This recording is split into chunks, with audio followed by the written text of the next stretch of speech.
Hello, everyone. I'm Jim Garrison. I want to welcome you to this session of Humanity Rising.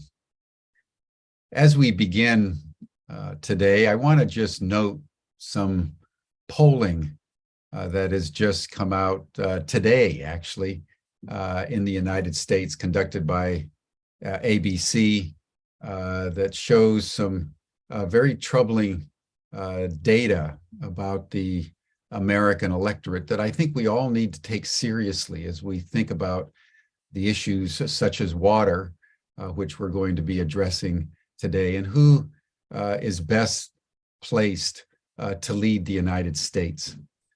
The polling shows that President Biden has dropped to his lowest point since he became president, with only a 36% approval rating.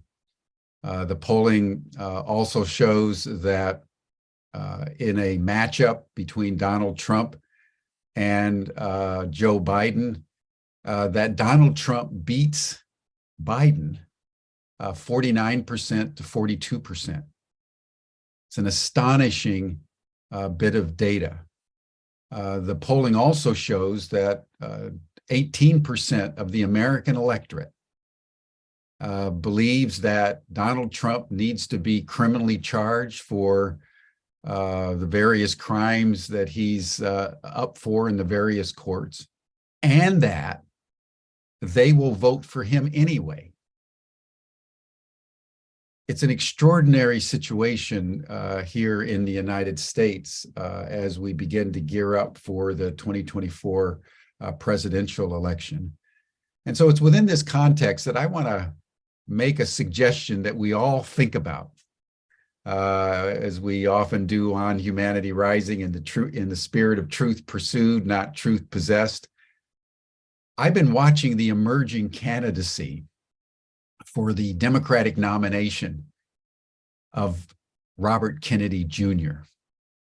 And the more I'm following him, the more I'm convinced that he is the person that we need to nominate in the Democratic Party, and he is the person we need to elect to be president of the United States. And if you just think that thought for a moment, just feel how you would feel if we had a Kennedy again in the White House. It was in the 1960s. As you remember, the 1960 presidential election, that John Kennedy came in and brought in Camelot and the best and the brightest, and dedicated his administration to a new frontier, as he called it, where they would transform government. And he proceeded to do so with Bobby Kennedy, his brother, as Attorney General. And just think of what that period symbolized in American history. It was a symbol of integrity, of transformation, of goodness, of diplomacy, of elegance. It was cut short, as we all know, 60 years ago this November. But for a brief shining moment, the American people and the American nation reached an apogee moment that we have never been able to emulate since he was cut down. And of course, his brother cut down, Malcolm X, Martin Luther King, all assassinated in the period of the 1960s. But if we could nominate a Kennedy into the White House, into the Oval Office at this extraordinary time, I think it might be the only remaining option, realistic option, for saving America from itself and positioning the United States in a new way globally. I say this for two fundamental reasons that, again, I just offer for people to think about. The Ukraine war has brought the world to the most dangerous moment in our lifetime, at least since the Cuban Missile Crisis in 1962. Had it not been for John Kennedy and Bobby Kennedy, we would have almost certainly gone to nuclear war. But their elegance of mind and their clarity of what was really at stake enabled Kennedy to negotiate a diplomatic settlement with the Russians that solved the crisis in Cuba and laid the basis for the first nuclear treaty between the United States and the Soviet Union, the Nuclear Test Ban Treaty that was signed in 1963. We need that kind of elegance again today. Someone with the presence of mind, not to continue to escalate a dangerous situation.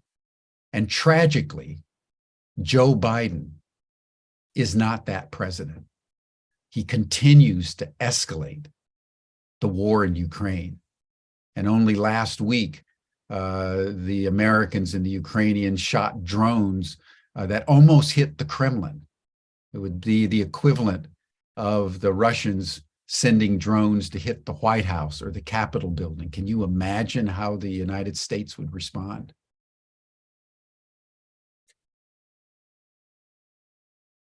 It's an extraordinarily nuanced situation, and it's worth remembering, and this is the second point that I want to make, that even as Bobby Kennedy Sr.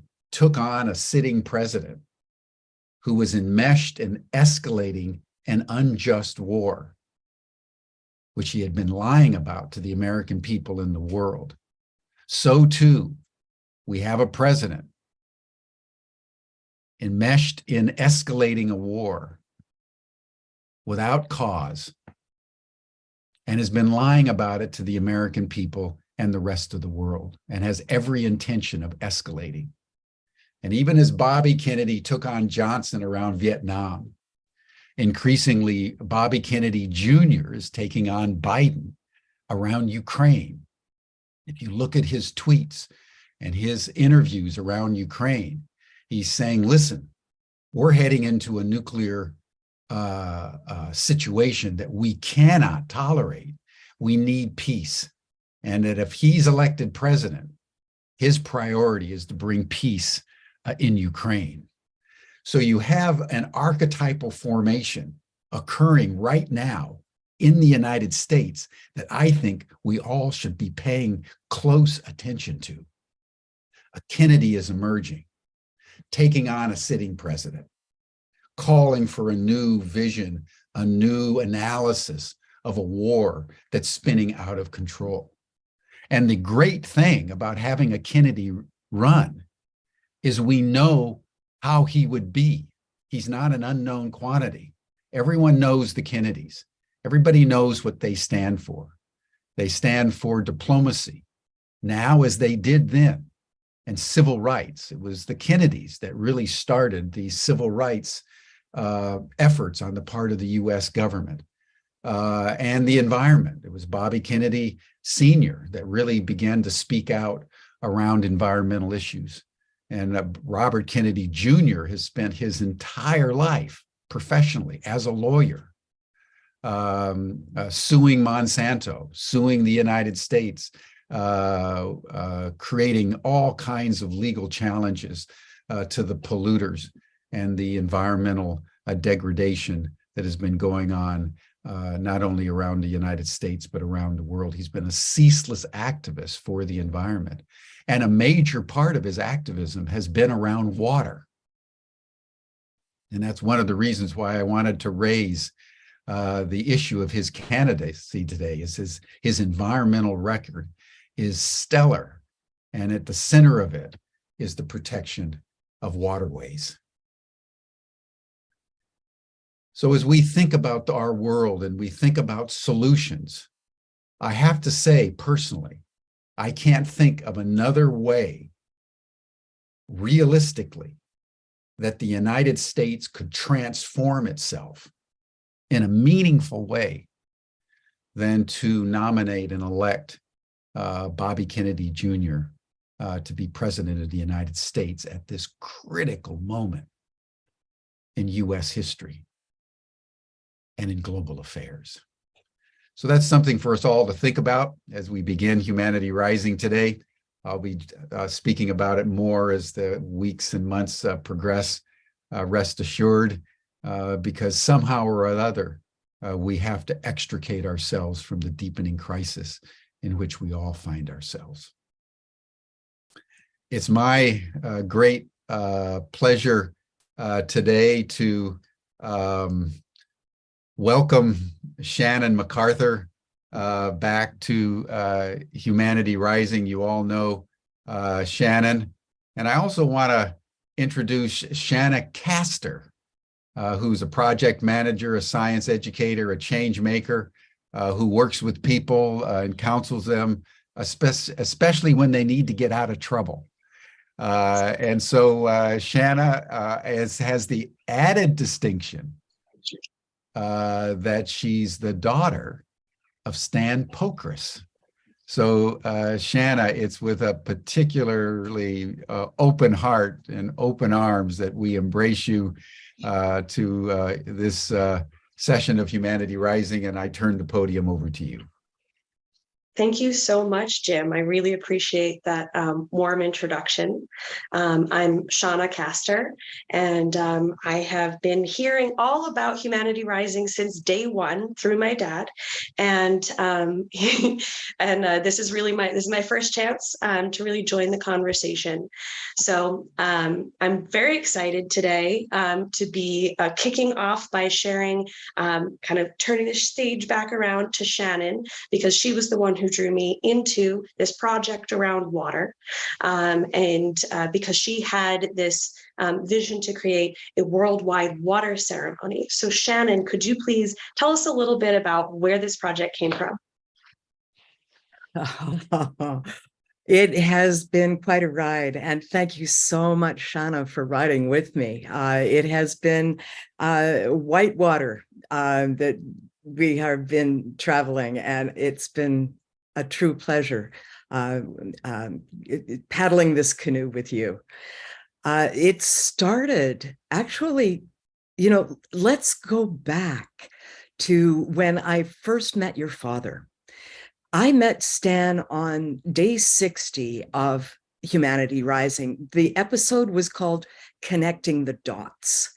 And that's what we do in the after chat. And that was the day that we were invited to Stan's Zoom room for the after chat. And so I really liked the resonance of that. And then it turns out that one of my guests on the 5-5 ceremony, his website is called connectingthedots.eu. That's Ton and Anne from the Netherlands. They were my second guests. You were my first. And you talking about, you do the science education, and you do it so beautifully and with such lovely energy. It was a lovely way to start the series of 9 guests that came in. But to talk about how it started, Ton and Anne were the ones that began the inspiration. And what happened was it started here in the after chat. I heard from Ilarion Merkuliev that Mother Earth was calling for a synchronized ceremony to change the vibrations of humanity on the earth. And that reminded me of meeting Ton and Anne when I had walked up Mount Sinai at their inspiration, because when I was going to, I'm sorry, this is disjointed, but it started from going, because of Humanity Rising and Ubiquity University doing Peter Mary's Making Weird the Norm, I went to the UK, and there in the UK, I heard about this: if 1,000 women gather in my name, I will be there. words from Lady Fatima, Mother Mary.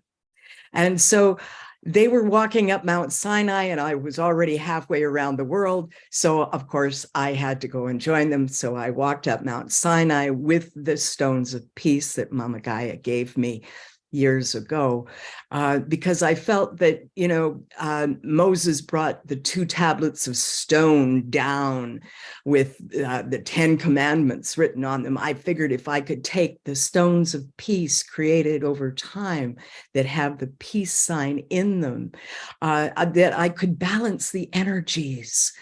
And for me, that was very much an earth feeling,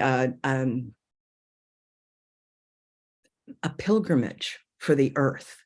And so when I heard Ton and Anne were going to the Azores and doing something for the water and connecting with the whales and the dolphins, well, I was very interested in that. And then Ilarian's call, the inspirations mixed in my mind, and I said, well, it has to happen on the call that Ton and Anne called, which was 5-5. And then 5-5 turned in, well, what time can we all synchronize at? And well, 5:55 UTC seemed like a good time. Unfortunately, it was like 5 minutes to 11 my time, and very uncomfortable for most people. And so the form of the ceremony changed and morphed like water. It flowed like water into a form that I hadn't expected. And what happened was I met Shonda Clausen of Earth Mother Studios. And is that right? The right name? Soul Story Productions is another. She's got so many different things under her umbrella. She's like Grandmother Spider. And she really is. I was so incredibly pleased to have the opportunity to meet her, the energy that she brought out. Once we're done, if you could share out some of her links in the chat, that would be amazing. Well, and if we can't do it here, we'll certainly do it in the after chat. Oh, sure. Yeah, because us talking to you isn't the end of today. We're going to go to the after chat afterwards and talk about all of this. And so you can talk to us as well. And thank you so much, Stan, for creating that venue so that we can connect the dots.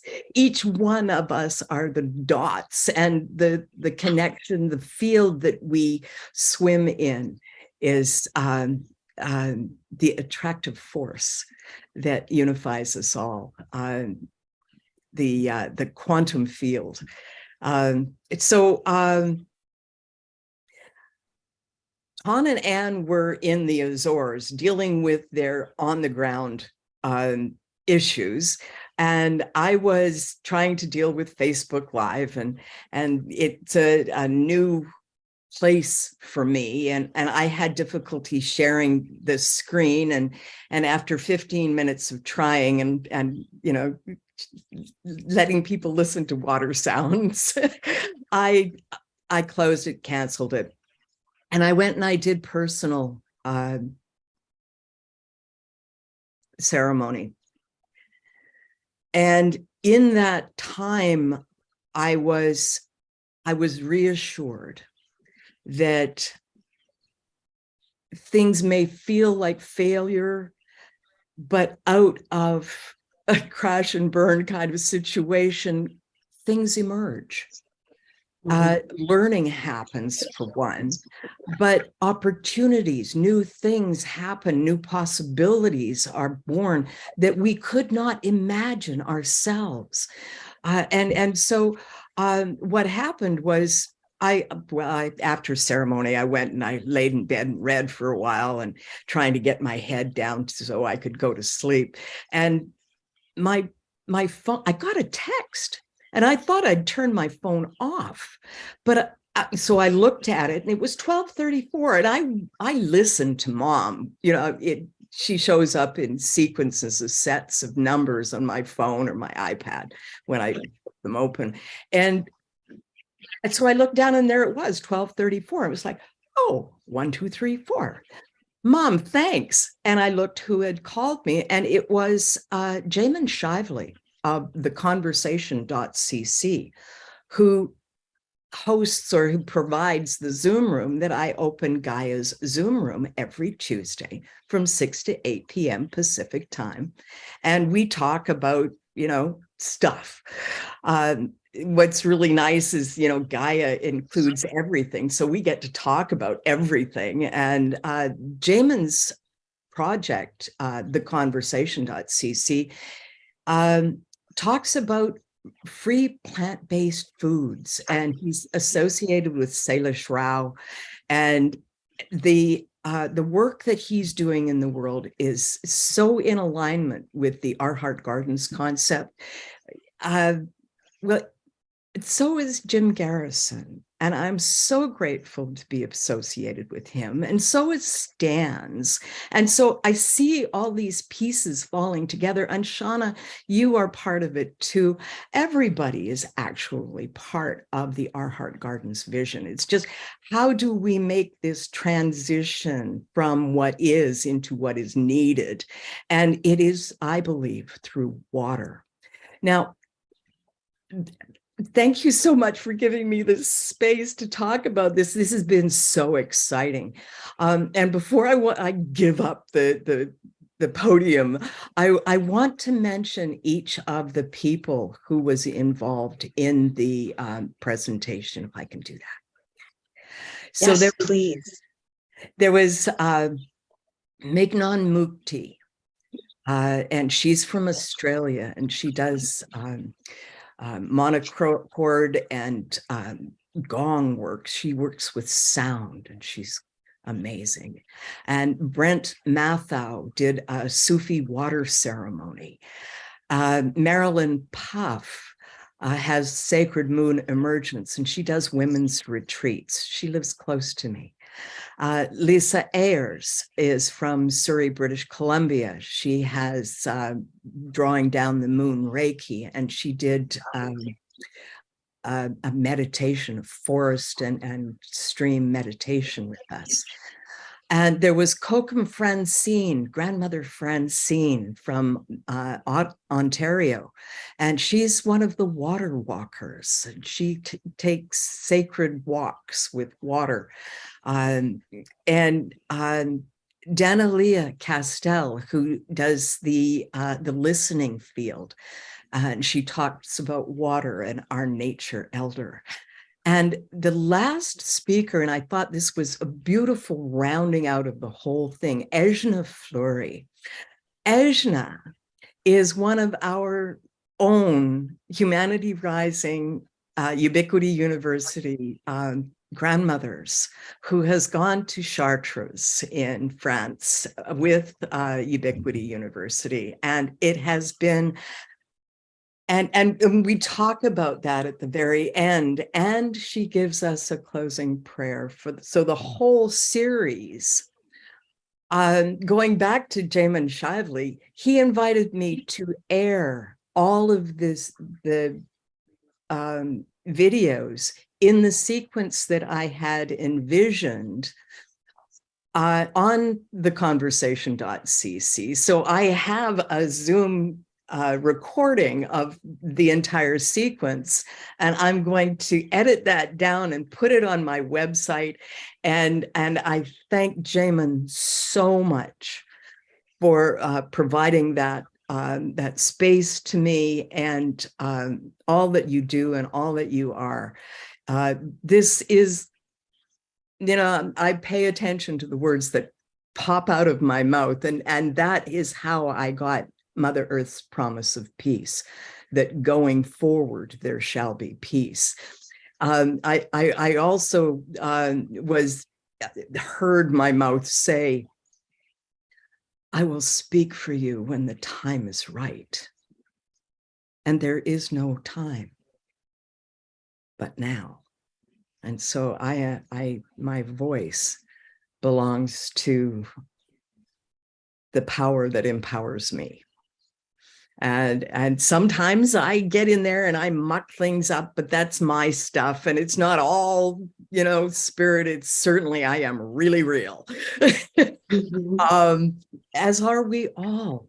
And it's finding the voice, the inner voice that is in alignment with the waters within and the waters around and about that we are seeking when we awaken.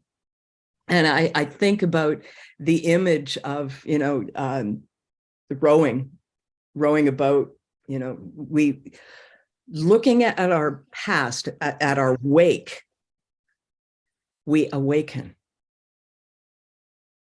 to the possibilities of the future. Thank you, Shannon. Do you think this would be a good time to share the Daniela and the listening field? I think that's perfect.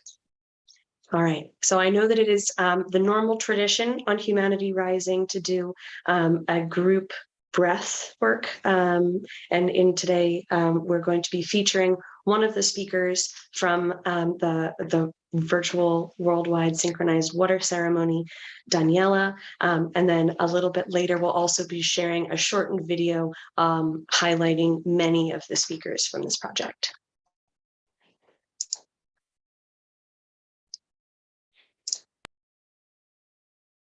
Can you all see my screen? Educator. Oh, hold on 1 second. Do you? 13, 14.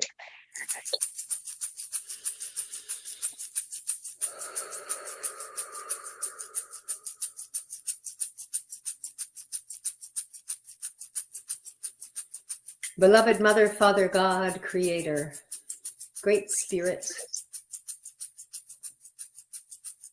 great host of ascended masters, great angelic host, beloved Mother Earth, your sister, Mother Ocean, Brother Wind, Grandfather Sun, Grandmother Moon, and of course our great relatives in the skies, our ancestors, and the great ether, the mystery that walks beside us and holds our hands. Greetings, relatives. I'm so grateful for this opportunity to speak with you.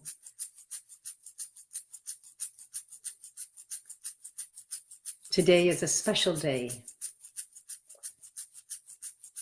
because thousands and thousands of human beings around the world, we are focusing on our love and our gratitude to you and to one of you in particular. Our beloved Mother Waters. You connect each of us inside and outside. You hold such wisdom and the simplicity of the ages. And you are sharing this with us more and more in the listening field and in other places. And Great Mother, we are listening. We are listening.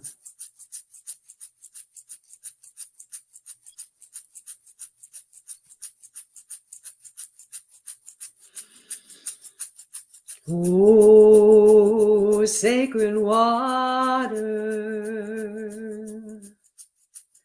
Oh, sacred water.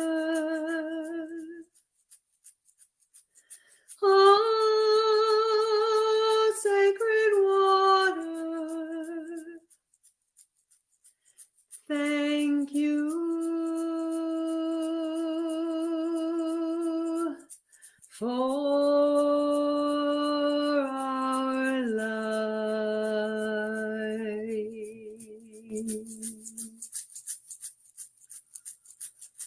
Oh, sacred water. Oh, sacred water. Oh, sacred water. Thank you for your life.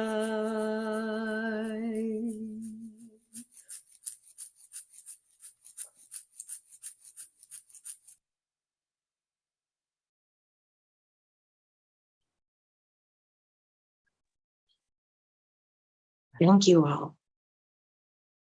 I've asked for anyone in the chat who'd like to share any individuals or organizations that you know of that are doing incredible work with water. This is a great time to share that with each other. If we're ready, I think we'll actually do the next video right now, and then we'll start off with an open conversation. To give you a little bit of a teaser for some of the incredible conversations that took place as part of this project, and some of the incredibly inspirational voices.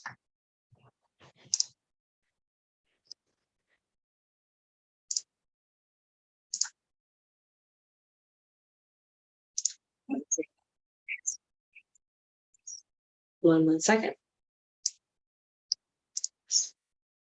Share. Good.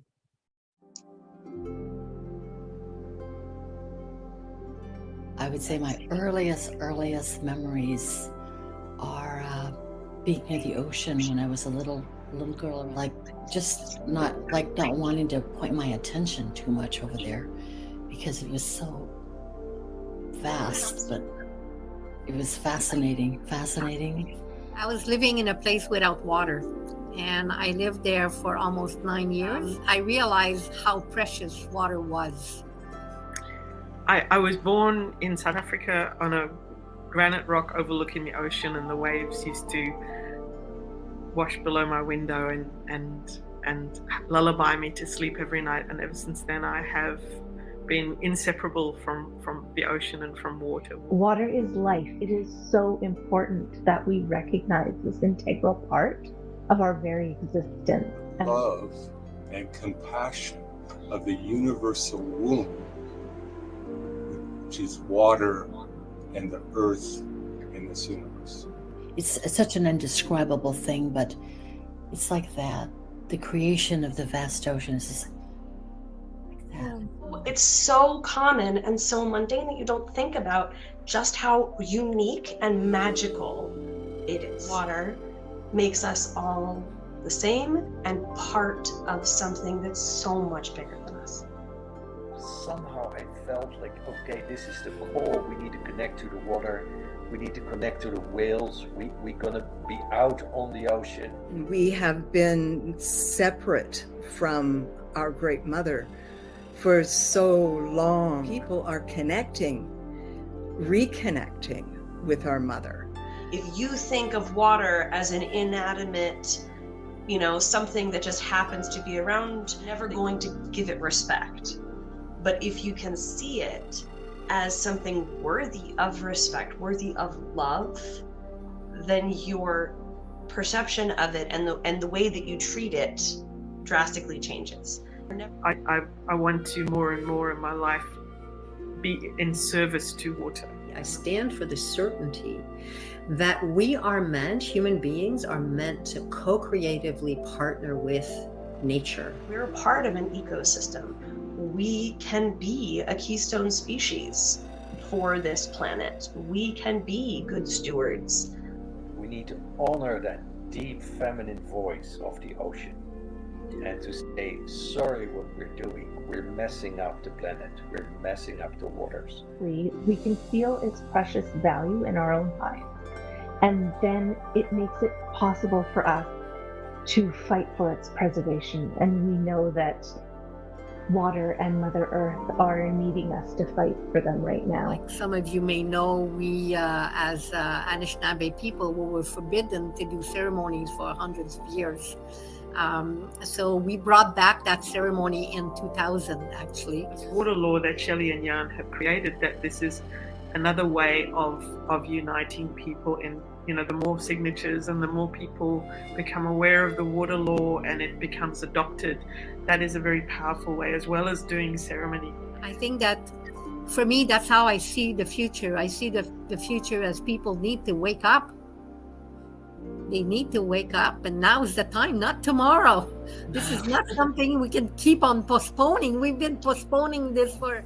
But humanity, we're evolving now to the point where we're starting to be able to heal through all of the dimensions. It's so paradoxical. I just love it.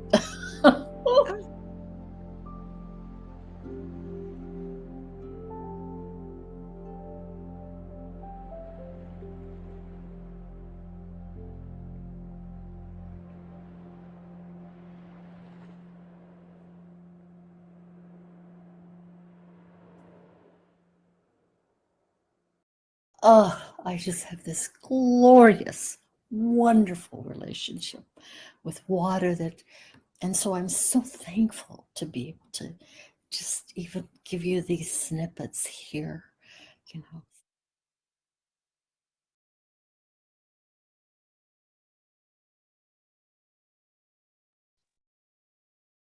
I'd like to send a huge round of thank yous to all of those who participated in these interviews, and a huge shout out, thank you so much to Shannon for spending hours and hours and hours interviewing all of these incredible people.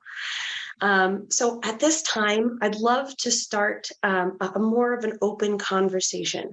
I am a bit of a newcomer to this space, and I recognize that there is wisdom and knowledge to be shared amongst and across this group that I don't even know about yet.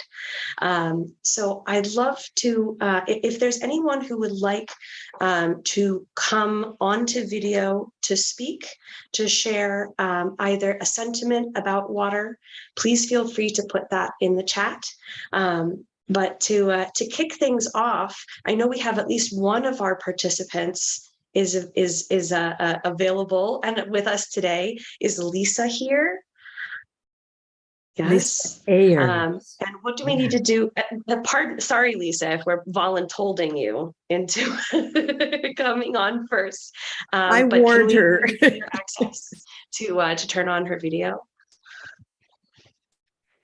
I'm hoping that Georg can help us highlight Lisa Ayers, Drawing Down the Moon.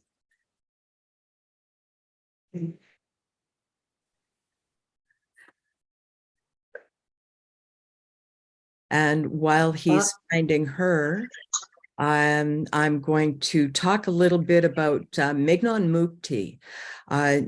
There are videos that you'd find on Shonda's, all the Shahs,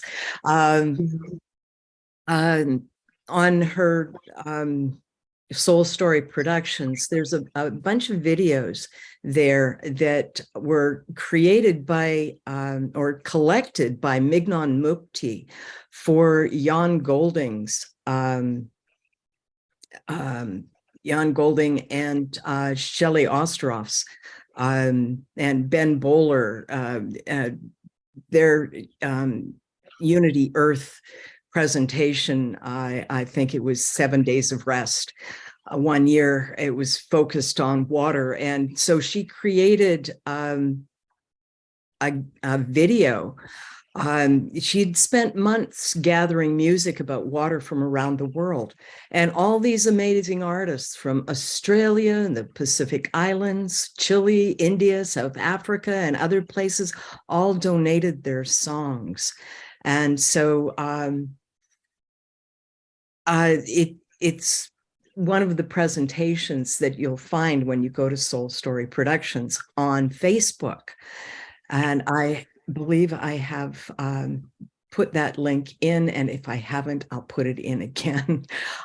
Trying to be on screen at the same time as following comments in the chat and trying to get stuff onto the chat is, I feel like an octopus, and I don't have 8 brains.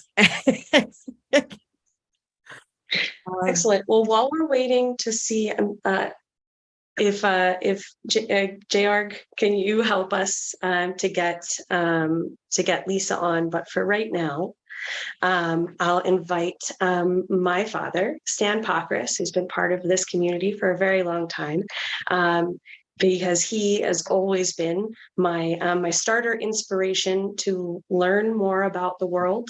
And he has a poem about water and the earth.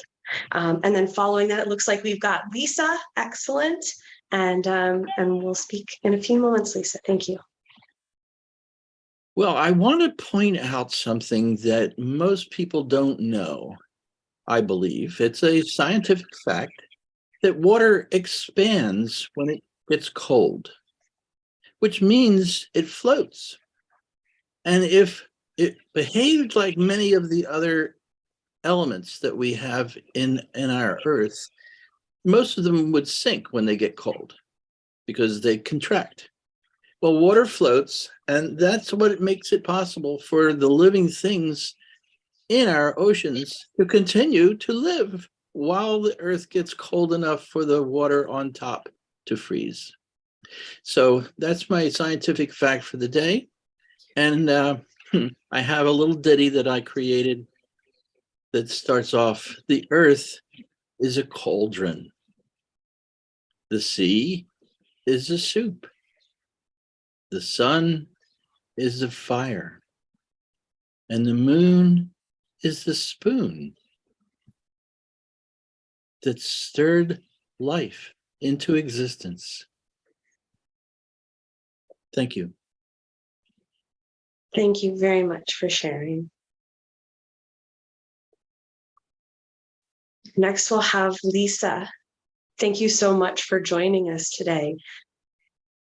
Hi, everybody. I didn't get a chance to meet you before. So could you speak just a little bit about yourself, introduce you to this group? Sure. I am connected through Shannon, as so many of us are. Shannon and I have known each other from her previous life in Surrey. And I am an intuitive healer, and I am an author, and I teach meditation. So what I have shared with the group and with the wonderful water event is some meditations to help us actually connect with water in ourselves, in our environment, and the spirit of water and how we can benefit from it ourselves to help us connect really individually and personally to the spirit of water. Because when we make that connection, that is when we will truly want to protect, when we really feel that. So how would you say, Lisa, if we're encouraging people to have a more personal relationship with water, what is something that you can do in your everyday life that maybe isn't super, super stressful, but to start to shift your mindset? Drink, swimming. Okay, I will, I promise. Seriously, though, so many of us alter water or shift water or flavor it or change it. Just plain water is the most healing, physically, spiritually, emotionally. It is the lubrication through our bodies that flows ki in our body, along with the breath. So in fact, this weekend, I went to a healing circle, and there was this wonderful man who taught me about reliving water. And it's quite simple, actually. Just get some filtered water. When you filter the water, you force it through an unnatural filtration. So you want to renaturalize it. Put specific crystals in whether that be shungite, whether that be something for your own body, perhaps citrine for cleansing or rose quartz for love, whatever energy you want to bring in as well. Couple of those crystals so that they can knock together. That knocking of the crystal while it's flowing in the water brings the water back to its natural flow over the brooks and riverbeds. And then just a pinch of sea salt to bring life back in, because in the real world, water does not exist as simply H2O. It's always blended with other parts of the world. And drink that. I did it this morning. It was amazing. Amazing and so simple. Well, thank you so much for that, Lisa. Is there anything else that you'd like to share?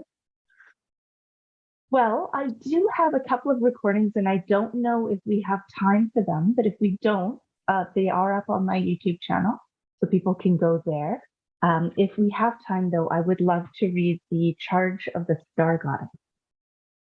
Ooh, how long is it? If it's like less than 2 minutes, please go ahead. Oh yeah, Love yeah, it. It's just quick. Read on. So the traditional Charge of the Star Goddess, this poem is a version. There are many versions of it, but this one specifically is by Starhawk.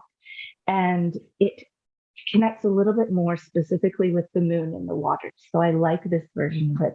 This one is part of the pagan world, and it is actually a part of a very important ritual in many ceremonies. Okay, so here we go. Close your eyes. Take a breath and just feel it. The traditional charge of the Star Goddess. I, who am the beauty of the green earth and the white moon among the stars and the mysteries of the waters, I call upon your soul to arise and come unto me. For I am the soul of nature that gives life to the universe. From me all things proceed, and unto me they must return. Let my worship be in the heart that rejoices, for behold, all acts of love and pleasure are my rituals. Let there be beauty and strength, power and compassion, honor and humility, mirth and reverence, all within you. And you who seek to know me, know that your seeking and your yearning will avail you not unless you know the mystery. For if that what you seek you find not within yourself, you will never find it without. For behold, I have been with you from the beginning, and I am that which is attained at the end of desire. Wow. Thank you very much, Lisa. You're welcome. You're very welcome. And thank you both for doing this. It's been a pleasure. All right. Well, if we have, if we run out of speakers at the end, we'll come back around to you, Lisa, to share some of your videos. Thank you so much. Thank you. Excellent. I think we have Kurt next. Welcome, Kurt. Thank you. Assalamu alaikum. I welcome you all with great respect and love, and I invoke right now the spirit of the water that is allowing this being to be able to speak. It brought me forth onto the planet and the entire planet to come alive. I ask it to speak through me because it has affected me my entire life. I put in the chat initially the thing that got me a scholarship to the University of Colorado. I was a swimmer. Another thing, I mean, so many things have happened around water with this guy. It's flabbergasting. Both of our children were born in the water. We had Igor Tchaikovsky with us, who was the water birther from Russia. We were the first Americans that he worked with to give birth to our first child. When I was living in India, I had a problem with my body, and I went into the a hospital to see a doctor. I was leaving the hospital, and I got onto a bus, and somebody picked my pocket, and I go to jump off the bus after the pickpocket. I damaged my whole spine. I was supposed to go back to get an operation, and I told Muktananda, my teacher, this before I took the operation because I asked my permission of my teacher. And he said, no, go to Nityananda's kun. Nityananda was his guru who used to every day go into a bath, a hot tub, right near where he was living and bathe. And so he had me go there where his guru, who had passed on, used to do the same thing. I did it, and he says, come back after 6 days and tell me how I feel. I did. I got cured from going there with this water. So it's an amazing healer that we can say, bless this water. Raised a Catholic, I dip my fingers into when I enter church and say, in the name of the Father, Son, and the Holy Spirit, the holy water. Muktananda gave me water that was blessed before I left India in 1977, my first time living there for a year. I get on this plane that ends up being hijacked by the Japanese Red Army. So they have automatic weapons, hand grenades, plastic explosives, and it's not a nice place to be. When I could, I took a swig of this water, and I turned to the lady saying, this is my medicine for my enlarged heart. I didn't have an enlarged heart as much as I knew. This was when I was about 30 years old. But I said this, and I got into the most profound state of meditation I'd ever been in. When the hijacker came up to take me out of my seat when the hijackers were about to land, this lady freaked out next to me because it was an intense situation. We don't know if they're going to attack the plane or what's going to happen. And she's shaking like this. And I grab her hand. I say, calm down. Everything will be okay.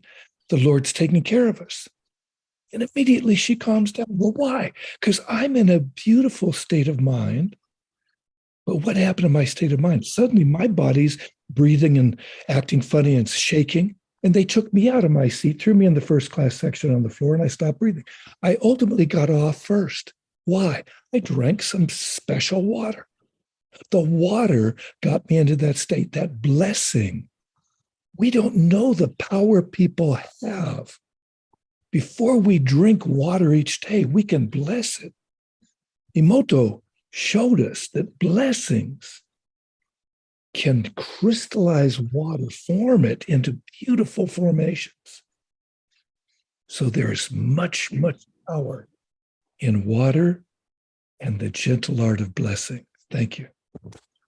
Thank you so much, Kurt. Especially hearing that story, I will be focusing on making sure that I can take calm from my water in times of extreme stress, though I hope I never have to have that kind of extreme stress. Thank you for sharing, Kurt.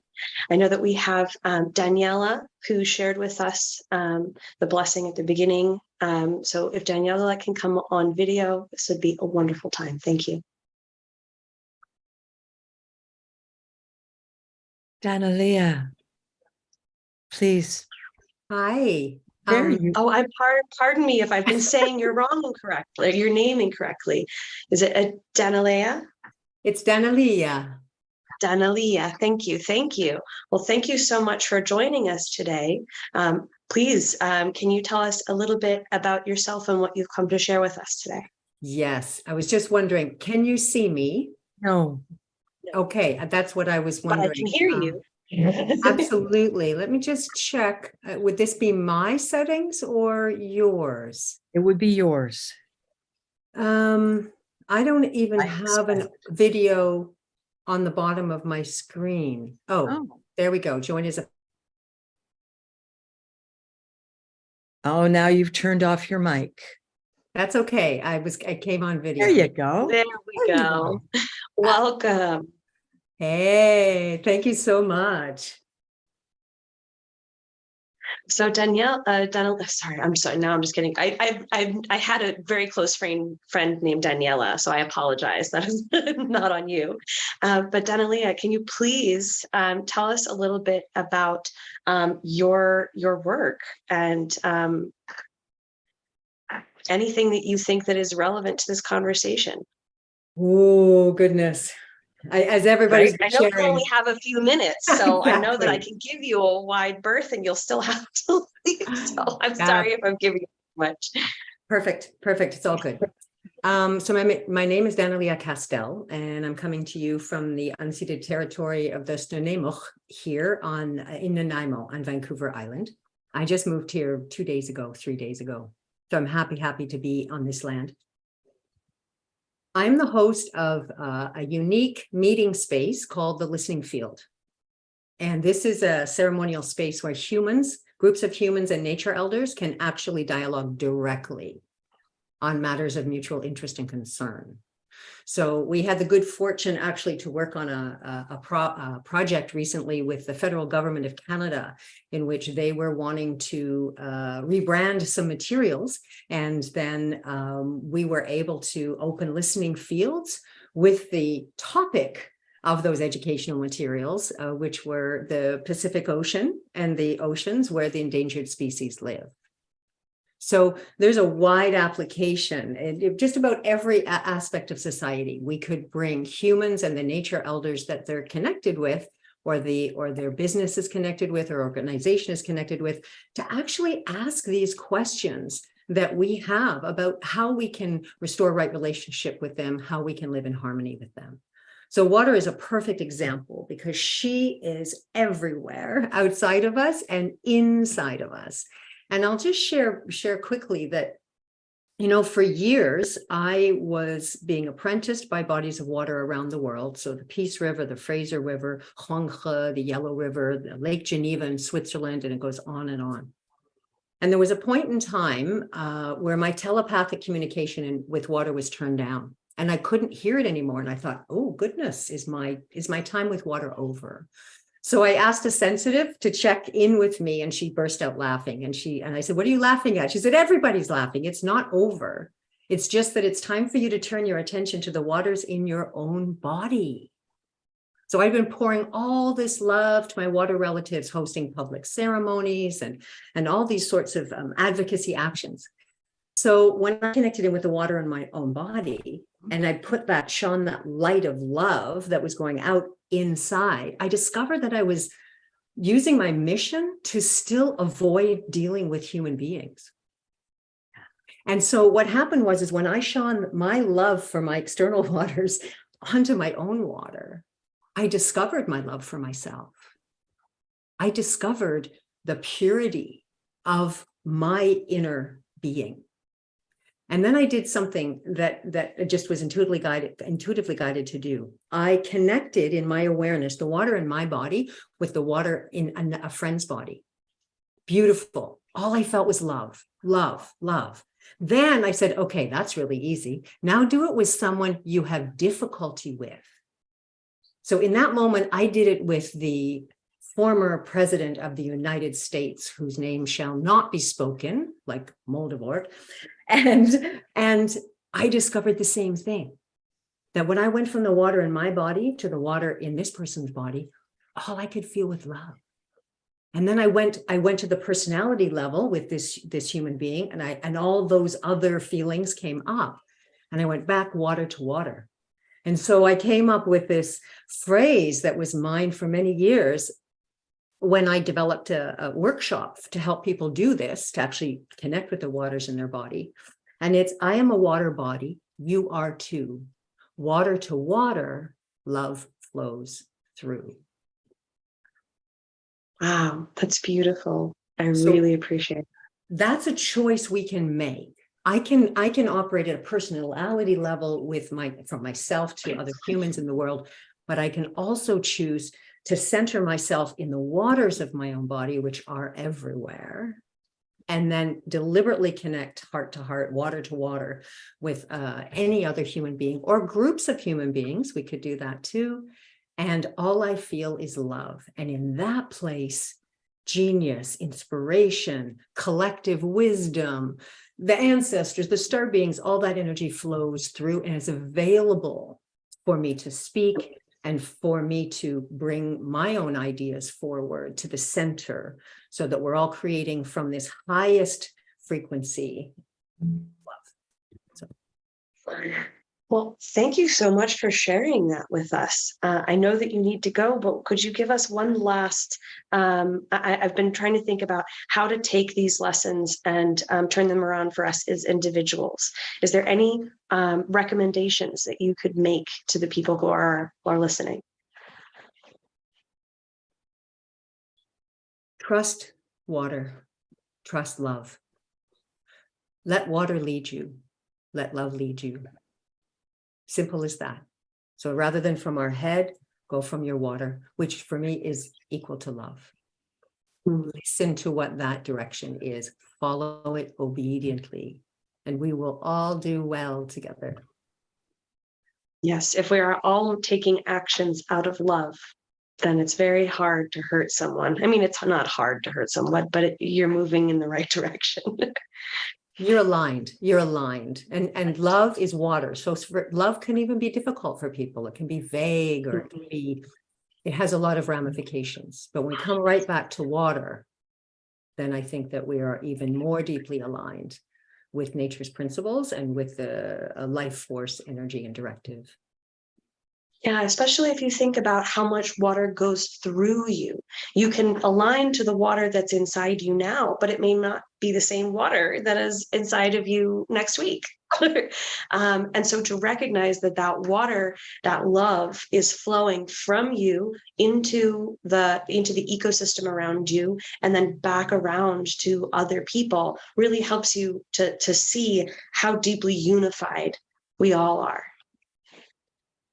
Yes, and from our ancestors and to our future generations. So yeah, we're all here in the now, in our water. I must go. Thank you so much for all you have done, Shannon, and all of you in Humanity Rising. Blessings, everyone. Bless you, Danalia. Thank you so much for coming and for speaking with us. What a beautiful video, and your voice. Thank you so much. Thank you. The experience of speaking with these beautiful people, these 9 that I managed to capture on screen, it was a true pleasure. And I wish I could have included the other people that I didn't manage to bring in. There was another couple of people from Australia, and Janice Hall was going to come and speak to us, and I have a feeling that this is going to continue to grow. You know, everything that I do seems to grow from something that is passing, and I'm very grateful to Shonda for the work that she did. This woman is tireless. She retired to create this global network of organizations. Now, you asked earlier, Shanna, what she was involved in, and let me just run through a few. Okay. Now, yeah, I was going to say, I thought you had the at least a good list, if not the exhaustive list. Well, okay. There's the Sacred Space Network, as well as the Mother Earth Network. There's Grandmothers of the New Earth, that's GNE. The Earth Mother Research Institute, they do regeneration, agriculture, and permaculture. There's the National Industrial Hemp Coalition, the New Canna, which is New Earth Women in Cannabis, International Hemp and Cannabis Coalition, Clan of the Dragonfly, and they deal with building a sustainable lifestyle for their membership. There's and it goes on. And she managed, just when I met her, she was doing Earth Fest convergence. So she was bringing all the different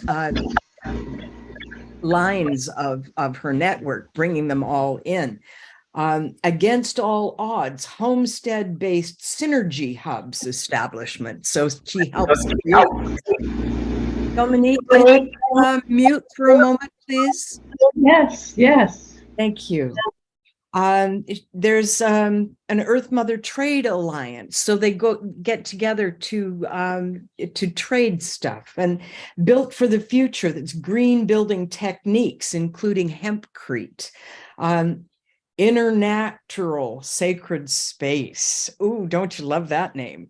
New Earth Integrity, which is a global outreach. Quantum Mystic, which does research into the sciences and the sacred. Press for Truth, sharing news, organizations and industry, bringing change.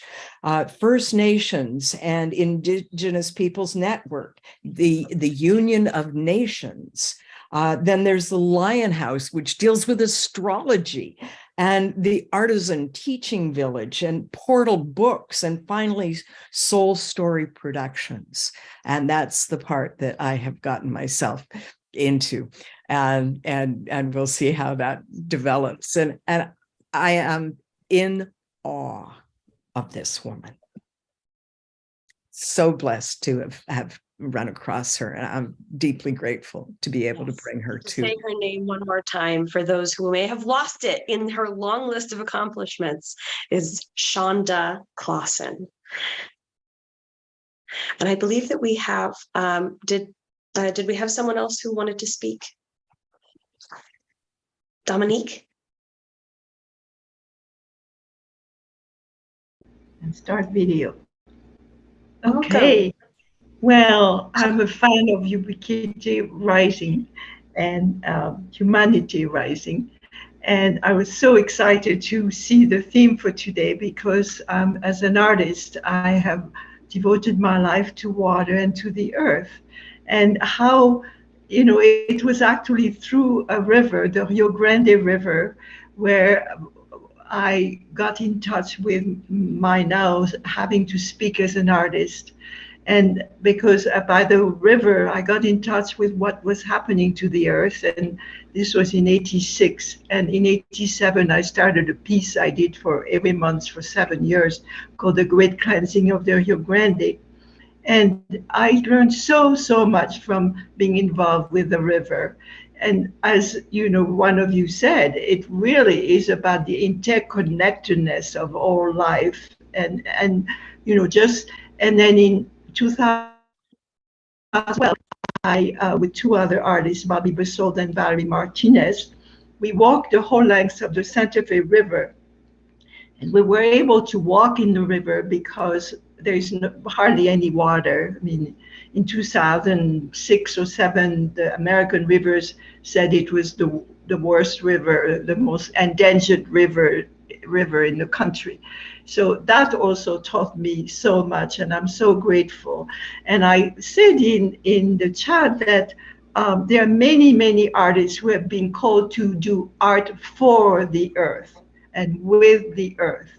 And so if you want to know more, and we're called usually eco artists, and actually the founder, Patricia Watts, who is a wonderful speaker, if you were ever interested to invite some of these artists, she would be a good person to contact, because I really feel, and especially a lot of women, but some men too, are really called to do art for the earth and for the waters. And it's a very exciting, and you don't need to be a trained artist, you know, as many people say, oh, well, I'm not an artist. We are all, if we open our heart, we all can become artists. And that's why that little word artist came to me, because we're all artists. And we don't know about it because we haven't really paid attention to our heart and listened to our heart. What is my passion? And more, as you all express so beautifully, our passion is the earth. Our passion is healing the earth, helping the earth. I mean, she heals us, but it's like mother, children, parents. We need to reverse relationship at some point of our life. We help our parents, so now we're helping our mother, the earth. So thank you so much for allowing me to speak, and have a wonderful day and be blessed. Thank you very much for sharing that, Dominique. And if you have any links that you'd like to share to some of your artwork, I'm sure people would love to see it. Thank you. Oh, yes. Thank you. That was, heartist. I love that. Yes, you are one. Yes, I will say, Dominique, I've made it part of my background, but I've never been a painter until this year. And this year I've made both this painting and this one. And this down here is my photography. So I'm just now starting to explore the hardest in me. Yeah, I had noticed the work behind you, and it's beautiful. Yeah. Thank you. Yeah. All right, I know that we're starting to come toward the end of our conversation here. I'd love to get. I had one question for everyone in the chat. If you'd like to share a story, I'd love to hear, what is your very first memory of water? It doesn't have to be the first time you encountered it, but what is your first memory of water? And we'll close out with that one. We'll share a few if we've got them. I think maybe I can start to get us started with, it's funny because my very first real memory with water is maybe not a good one. But and my dad will cringe and laugh at hearing this story, but I remember being terrified of the ocean as a small child because my dad would whip my legs into the waves, and I was like, no, I'm not going to do that. And so I didn't learn to swim until I was 6 years old, and then I was in a swimming class with 3-year-olds. And I felt a little bit out of space there, and we were playing after a swimming lesson, my dad and I, and he went under the water, and I was laying on top of him, and then I lost my floaties and I started to drown, and it was all happened in just a few moments, and the lifeguard jumped in and pulled me out. But I think that was the moment where I realized that you don't mess with water. You don't, if you're not best prepared, then, water is not something to be trifled with. And I have had a deep respect. I've since learned to swim. I was a lifeguard. I have, all of that. But I think it was in that moment that I realized, I said, this is something that's bigger than me and stronger than me. It's something that demands my respect. I guess tell a story of how I almost drowned my daughter. I'm so sorry to hear that. It was in those moments, but it only lasted, it was that fast, and I wouldn't call it a traumatic memory. It doesn't bring fear in me, but it brings this like, ooh, I need to pay attention, like, oh, I need to get this together. I had something Classic similar happen, but I didn't have a parent involved. But I was underwater and I breathed in, and it was like, oh, I can't do that down here. Yes, Kurt. Certainly will teach you very fast. Water is kind and giving, but if you're not going to respect it, you're going to be in trouble. One of the interesting things about water is I live in a place where I used to ride my bike out into the hills, walk up into the hills, and there was a slide of mossy.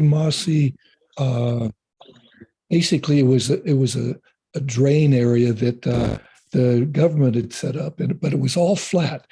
But at the bottom of it, it had these spikes that were up. It was almost stupid to have. They were reinforced pipe at the bottom.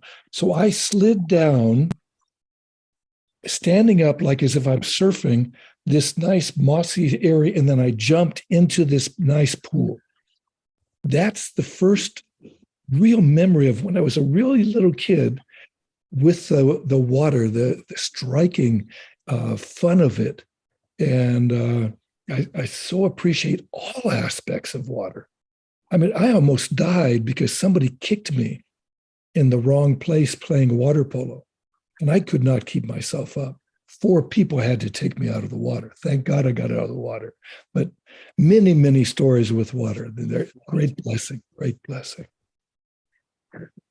I spent a year in Rotterdam when I was 60, and I was involved in a water ceremony there.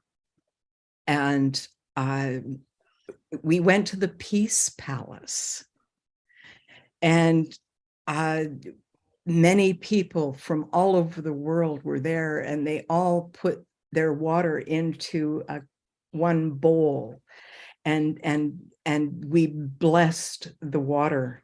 And at the end of it, we were each able to refill our containers from the waters of the world. And one of my favorite photographs happened from there. Let me just grab it. I did a Facebook past book, and it's on the cover. And so it turned out really nice. That is a very special memory for me. Yeah. And I want to highlight that other people have shared their memories in the chat. This is going to be a wonderful archive or one of the archives to dive into. Thank you, Stan, for creating the archive. Maureen says that her 3-year-old grandson from before crawling has been diving headfirst into the ocean here in White Rock by the sea. At 18 months, toddling at the ocean, threw himself into the winter waters with 2 coats on and waterproof pants and boots. Oh my gosh. And Catherine talks about, she says, great question. Maybe my first time in a YMCA pool at about 3 or 4. I was really brave, and my mom looked through the window seeing I was going to jump off the diving board. She was nervous as she didn't think I could even swim yet. Of course, they had a way to catch us, but I was in. Yeah. Oh, the bravery of some people. Oh, my. I'm so proud of the human race, you know, and maybe not of the human race, but of the individuals that make up the human race, and the bravery that create the amazingness that is us. Hello, Jim, you came. Before we come to and hand things off to Jim, I would love to just take a moment, maybe take 3 deep breaths, and just honor the water inside of ourselves at this time. Everywhere that we are across the world, water unifies us.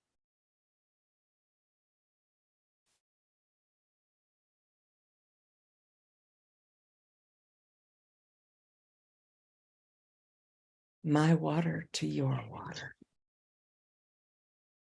We love to love. And take a moment today to think about what you can do to improve your relationship with water, to teach the next generation. I know we've had an awful lot of conversations in my house about wasting water over the last couple of years, having a small kid. So thank you all for spending this time thinking about this incredibly unifying, important force. And it's been a pleasure to speak with all of you. Thank you very much. Shanna, you've been a delight to work with. Thank you so much for sparkling so brightly. Yes, thank you, Shauna. I'm sure you've made your father proud today. So double thanks.